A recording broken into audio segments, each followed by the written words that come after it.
আজ কেন মন উদাসী হয়ে দূর জানায় চায় হারাতে। 90-এর দশকের মাঝামাঝি বা তারপরে যারা বিশ্ববিদ্যালয় জীবন পার করেছেন তারা এই গানটা তাদের কাছে আমার কাছে মনে হয় যে অনেক বেশি মানে স্মৃতি জাগানিয়া। আমি তো ভর্তি হয়েছিলাম 99-2000 সেশনে। তো তারপর থেকে আমাদের বিশ্ববিদ্যালয়ে একটা সার্কেল ছিল, আমাদের ছোট্ট সার্কেল, খুব বড় না। তো বিশ্ববিদ্যালয় জীবনে আমরা ওই সার্কেলে বসে সমস্বরে যেই বন্ধুরা মিলে সবচেয়ে বেশি যেই গানটি গেয়েছি, কিংবা কোথাও দল ধরে ঘুরতে গেলে যেই গানটি সবচেয়ে বেশি গেয়েছি, আমার মনে হয় যে শ্রাবণের মেঘগুলো জড়ো হলো আকাশে, সেই গানটা সবচেয়ে বেশি হবে। আপনাদের এরকম হয়েছে কিনা জানি না, কিন্তু আমাদের মনে হয়েছে এরকম হয়েছে। এবং এই গানটা এমন একটা গান যেই গানটা আসলে মানুষকে এই যে এতদিন হয়ে গেল ডিফারেন্টাসের এই গানটা কিন্তু এখন পর্যন্ত মানুষের মনের মধ্যে আছে। এবং যারা একটু গান পছন্দ করেন, গান বা বন্ধুদের সাথে আড্ডায় বসলে একটু টুকটাক হেরে গলা ছেড়ে দিয়ে গাইতে চান, তাদের কাছে কিন্তু এই গানটা অনেক বেশি জনপ্রিয় একটা গান। এরকম অনেকগুলো মাইলফলক গান আছে, কিন্তু এই গানটা বেশ জনপ্রিয়। আর মানুষের মন তো একটু উদাস হয়ই। আর বর্ষা আসলে সেটি এই যে এখন যে বর্ষাকাল চলছে, সেই সময় মানুষের মন আরেকটু বেশি উদাস হতে পারে, যে কোনো মানুষেরই হতে পারে। তো আমাদের যে প্রধান শিক্ষিকা শিলারানী পাল, তার মনটাও যদি এই বৃষ্টি দেখে বা বৃষ্টিতে উদাস হয়, সেটি কি খুব বেশি অপরাধের হবে? তিনি শিক্ষক হতে পারেন, তিনি তাই বলে কি তার ব্যক্তি জীবন নাই? তার কি ব্যক্তিগত পছন্দ অপছন্দ, ভালো লাগা মন্দ লাগা, এই জিনিসগুলো কি থাকতে নেই?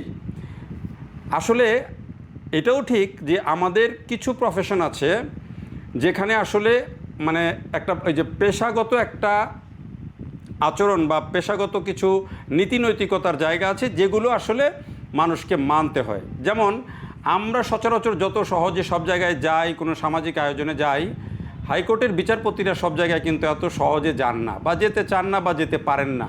কিছু নর্মস, কিছু এথিক্স তাদের মানতে হয়। তেমনি প্রত্যেকটা পেশারই কিছু নিজস্ব কিছু এথিক্স আছে, কিছু নর্মস আছে।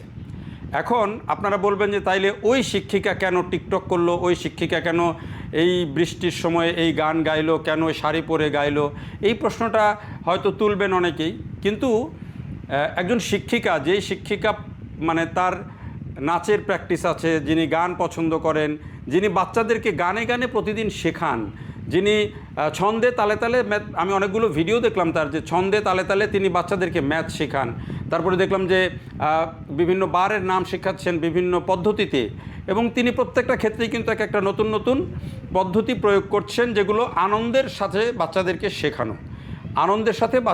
শেখানো, এবং সেই শেখাটা বাচ্চাদের কাছে অনেক বেশি অর্থবহ হয়, বাচ্চারা অনেক বেশি ক্যাচ করতে পারে। এটি খুব স্বাভাবিক, কারণ ছোটোবেলায় এই বিশেষ করে প্রাইমারি লেভেলে কোনো বাচ্চাই কিন্তু একেবারে গুরুগম্ভীর অবস্থা, গুরুগম্ভীর ক্লাস, গুরুগম্ভীর শিক্ষক এই টাইপের কিন্তু পছন্দ করেন না, বা গুরুগম্ভীর শিক্ষকদেরকে কিন্তু তারা খুব বেশি মনে রাখেন না, তাদের গল্পও করেন না। আমার 2 বাচ্চা স্কুলে এতগুলো শিক্ষক, তাদের এর মধ্যে 1-2জনের নাম বলেন। কি কারণে বলেন? কারণ ওই 1-2জনের কথা, আচরণ, তাদের ফান, তাদের গান, এগুলো তাদেরকে টাচ করে, তারা সেগুলো মনে রাখেন। তো মনে রাখেন বলেই তো বাচ্চাদের কাছে ওই শিক্ষকরা স্মরণীয় হয়ে থাকেন। মনে রাখবেন যে একটা এলাকায় বা একটা শিক্ষা প্রতিষ্ঠানে 1-2জন শিক্ষক কিন্তু ছাত্রদের কাছে আদর্শ হয়ে থাকেন, তাদের নাম শত বছর থাকে, এবং একজন শিক্ষার্থী যতদিন বেঁচে থাকে ওই শিক্ষকের নাম মনে রাখে। কেন মনে রাখে বলেন তো? মনে রাখে কারণ ওই শিক্ষক বা ওই শিক্ষিকা তাকে শিক্ষার্থীদেরকে তাদেরকে সেই প্রেরণাটা দিয়েছেন, বা সেই ভালো লাগাটা দিয়েছেন, সেই আনন্দটা দিয়েছেন, বা সেই শিক্ষাটা দিয়েছেন যেটা তার জীবনে কাজে লেগেছে, এই জন্য তাকে মনে রাখে। তো এই যে শিক্ষিকা, যিনি এই জেলারও শ্রেষ্ঠ শিক্ষিকা নির্বাচিত হয়েছেন 2026 সালে, এই রানিং বছরেই, তো সেই শিক্ষিকা যখন একটা গান গাইলেন, যিনি গানে গানে আবার বাচ্চাদেরকে শেখান, নাচের তালে শেখান, সেই শিক্ষিকা একটা গান গাওয়াকে আমরা সমাজ এত বড় অপরাধ হিসাবে কেন নিয়ে নিলাম? আমরা কি আসলে এটা কি খুব স্বাভাবিক চিন্তার মধ্যে আছি? আমার কাছে মনে হয় না।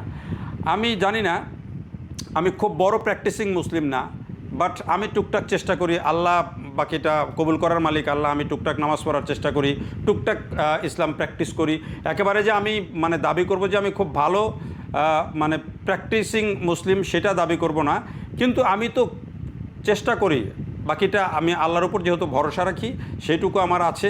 তো এই আপনি যদি এই গানকে খুব বেশি খারাপ চোখে দেখেন, বা গান, বুঝলাম যে ঠিক আছে গান আপনি পছন্দ নাই করতে পারেন বা আপনার কাছে নাই হতে পারে, কিন্তু একজন আরেকজনের ব্যক্তি স্বাধীনতা, আরেকজনের মানে ভালো লাগা মন্দ লাগার জায়গায় কি আপনি অনেক বড়োভাবে হিট করতে পারেন?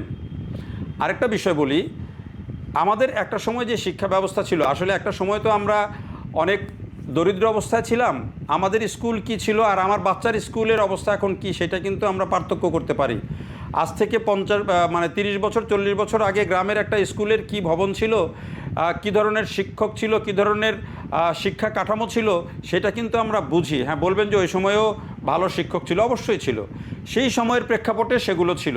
কিন্তু আজকের দুনিয়া যেই জায়গায় গিয়েছে, আজকের বাচ্চারা, ছোট ছোট বাচ্চারা স্মার্টফোনের কল্যাণে বলেন, সোশ্যাল মিডিয়ার কল্যাণে বলেন, ছোট ছোট বাচ্চারা যেই লেভেলের ফাস্ট হয়ে গেছে, এখন তাদের এই সময়ের সাথে তাল মিলিয়ে যদি আপনি শিক্ষক নিয়োগ দিতে না পারেন, যদি শিক্ষকরা ওই লেভেলের স্মার্ট না হয়, তাহলে কি আপনি এখনকার বাচ্চাদেরকে ধরে রাখতে পারবেন, বা বাচ্চাদেরকে এই সময়ের সাথে আপনি কি এগিয়ে নিতে পারবেন?